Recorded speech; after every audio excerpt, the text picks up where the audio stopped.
Fala pessoal, eu sou a Sofia Fonseca e estamos começando mais um episódio do VersaCast, o podcast do Versa Pré-Vestibulares.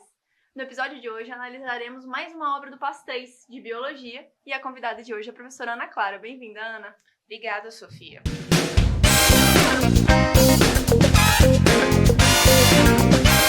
Hoje nós vamos conversar sobre uma obra que é uma reportagem escrita que foi publicada no jornal da USP, um formato online.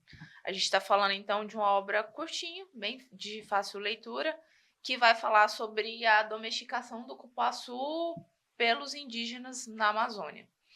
Aí aqui a gente tem grandes eixos norteadores, assim, eu acho, da nossa análise. Primeiro, a gente entender o que é a floresta amazônica, a importância desse bioma para o Brasil. Segundo, o que de fato é a temática do texto, que é como é que esse processo de domesticação foi feito pelos indígenas e o que isso na prática significa. Eu acho que é importante a gente começar por aí. Bom, então quando a gente está falando de floresta amazônica, a gente está falando da maior floresta tropical do planeta Terra. Simplesmente, né? Apenas. A gente, às vezes, não tem muita dimensão disso, principalmente quem vive que não no norte, é quase como se fosse uma coisa meio lúdica, assim. A gente sabe que existe. É muito natural, né? Mas não tem uma percepção realista. Eu já tive a oportunidade de ir, realmente é impressionante. Você sobrevoa, assim, a Amazônia, principalmente quando você passa pelos rios, é como se você estivesse no mar. Então, é uma vegetação muito exuberante mesmo.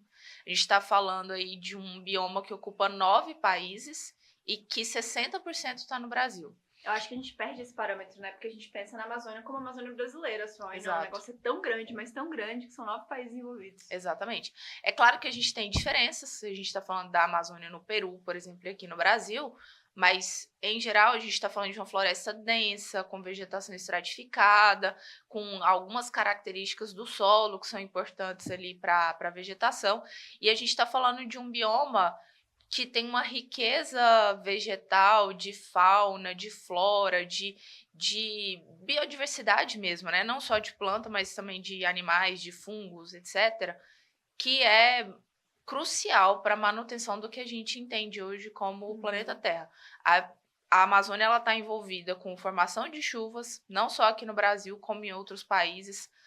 Esse quesito da formação de chuva é muito legal de comparar a América do Sul com a África, né? Porque a presença da Amazônia muda todo o bioma para sul da floresta amazônica, exatamente por conta do regime de chuvas. Exatamente. E tem lugares que tem artigos, na verdade, principalmente gente que mora aqui em Brasília, que fala que, principalmente no centro-oeste, a vida ela se deu por conta da presença da floresta amazônica. Exatamente. E aí a gente, nesse processo de desmatamento, acaba mudando um pouquinho o nosso clima. Bom, e aí, só, finalizando a caracterização do bioma, a gente tem que, então, a Amazônia, ela é uma entidade mesmo, no que a gente entende de biodiversidade do Brasil. Tudo bem. Dito isso, o texto vai falar pra gente que o cupuaçu, quem não conhece, precisa conhecer. Precisa conhecer, é um dos melhores frutos existentes. Exatamente, a gente estava aqui conversando antes de entrar no ar que cupuaçu é melhor que açaí, mas que a sociedade não está pronta para esse debate. Bom, mas enfim, o cupuaçu, ele, digamos assim, vou usar termos bem simplistas, professores de biologia não queiram minha cabeça, mas é como se o cupuaçu fosse um parente do cacau, só para a gente ter uma analogia, que eu acho que cacau todo mundo conhece. Então, ele é um fruto carnoso, que tem ali uma polpa bem grudadinha na semente, e a gente vai precisar fazer a extração. E eu acho que vale, né, para o estudante que não conhece um fruto de cacau e um fruto de cupuaçu, bota no Google ali que a imagem vai ajudar bastante. A reportagem traz a imagem do cupuaçu, mas é interessante que o estudante compare com o cacau. Exatamente. Bom, então isso quer dizer, do ponto de vista evolutivo, aí para os biólogos não me matarem, que eles compartilham um ancestral em comum. Então, eles fazem parte aí eles têm algumas similaridades genéticas. E que existia, e ainda existe, uma outra variedade, que é uma espécie que a gente chama de cupuí. A gente não tem a distribuição tão grande no Brasil desse fruto, porque é um fruto que tem uma polpa muito reduzida. Só que já tem um sabor muito forte, muito característico, muito similar.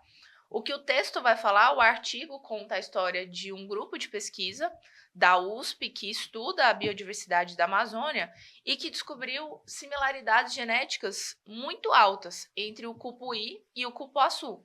E aí eles estavam analisando justamente essas correspondências genéticas para entender as relações filogenéticas entre cupuaçu, cupuí, entre outros representantes. E aí foi a partir desses estudos genômicos que eles perceberam que, na verdade, o cupuaçu ele vem de um processo de seleção do cupuí. Isso eu achei muito legal, a maneira como eles descobriram, né? O artigo cita que eles notaram que o cupuaçu se manifestava perto de civilizações, Exatamente. e não na mata fechada. Exatamente. E aí que entra a temática do artigo, que, beleza, então se eu tenho algumas características bem marcantes, isso me indica que provavelmente isso não se deu de forma natural. E aí eles foram estudando e percebendo que, na verdade, o que aconteceu foi uma seleção que a gente chama de seleção artificial. É justamente o contrário da seleção natural. A seleção natural é quando o ambiente, entre aspas, né, seleciona características vantajosas para aquela espécie. Então, vamos supor, imaginemos que ter um fruto com a polpa grande na floresta amazônica era uma característica que facilitava a dispersão dessa semente, logo, mais plantas com frutos grandes sobreviviam e essa característica é transmitida. Isso é o que a gente entende que é a seleção natural. Agora, o que aconteceu no caso do cupuaçu foi que os indígenas ali daquela região específica que ele fala do Rio Negro, né? Eles perceberam que alguns frutos do cupuí eram mais carnosos. E aí eles pegavam essas sementes... Eles que fizeram a seleção, né? Exatamente. Tá aí a grande diferença de conceito. Exatamente. O fator humano, né? Então, o humano selecionava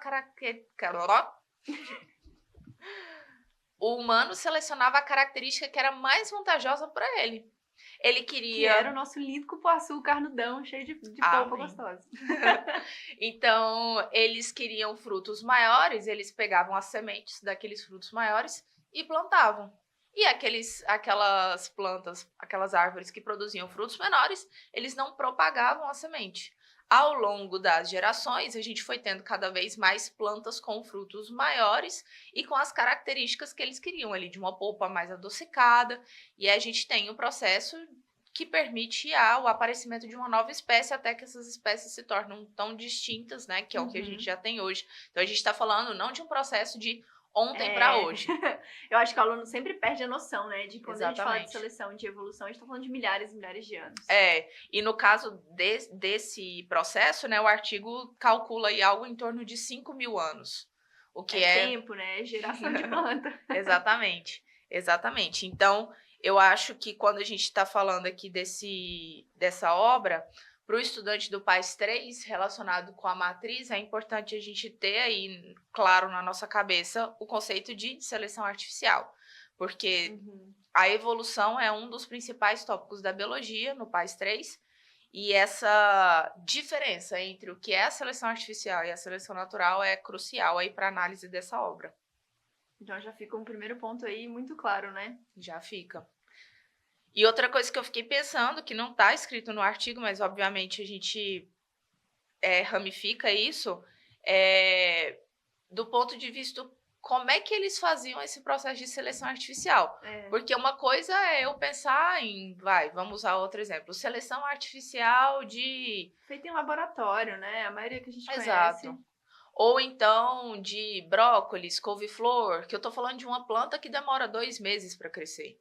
Quando a gente está falando de vegetais como esses, a gente está falando de plantas que demoram 3, 4 anos para produzir o primeiro fruto. O primeiro fruto, né? Então, que além deles fazerem essa seleção artificial, isso de alguma forma virava um conhecimento que era transmitido para as gerações. Então, e que são características muito fortes dos povos originários, né? Os conhecimentos dos ancestrais são louváveis, são muito respeitados e muito propagados. Exatamente. Entra aí um pezinho já na sociologia. Com certeza. E é importante citar também que no artigo ele compara, né, uma outra seleção artificial muito conhecida, que já é muito mais conhecida por nós, é a do cachorrinho doméstico. Exato. E aí a gente tem uma espécie basal aí, que são os lobos, que foram sendo domesticados, ele usa esse termo, né, domesticação da espécie. Então, você vai selecionando as características favoráveis. No caso dos lobos, do Canis lupus, eram aqueles animais mais dóceis, que faziam companhia, que avisavam de possíveis perigos e que, claro, tinham características fenotípicas agradáveis. Hoje em dia a gente tem cachorrinhos cada vez mais pequenininhos e fofinhos a partir de um tipo de seleção artificial também. Pessoal, então ficamos por aqui na nossa análise e terminamos mais uma obra do Paz, analisando com vocês. Fiquem sempre atentos aos tópicos que a gente levanta como mais importantes nos seus estudos. Muito obrigada, Ana, pela sua análise. Sempre bem-vinda aqui no VersaCast. De nada, é um prazer estar aqui. Tchau, tchau. Tchau.